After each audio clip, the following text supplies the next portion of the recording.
em Voyage e Another Class.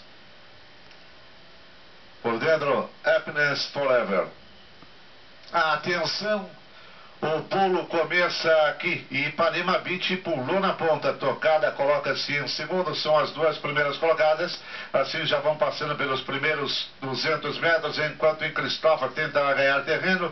Assim com Tocada forçando e força a queda d'água. Ipanema Beach a ponteira queda d'água, tomou a segunda colocação. Lá por fora em Voyage tomou a terceira posição. Em quarto fica Tocada. São as quatro primeiras colocadas, com forçando também Explosive Tobin no quinto lugar. Já vão entrando pela primeira parte da curva. Ipanema Beach a ponteira. Tocada volta a brigar pelo segundo com queda d'água. Contornam a última curva e já entram pela reta final. Ipanema Beach a ponteira trazendo 2, 3 corpos de vantagem. Enquanto isso, Tocada corre em segundo. A terceira aberta é em Voyage. Enquanto lá por dentro Zia tenta ganhar terreno. Depois aparece a Never Quit. Vão passando pelos 200. Ipanema Beach na ponta trazendo folga. Vai haver briga pelo segundo lugar. Explosive Tobin vai forçando por dentro, atacando a queda d'água. Vão passando pelo 100. Quem avança muito aí, Voyage.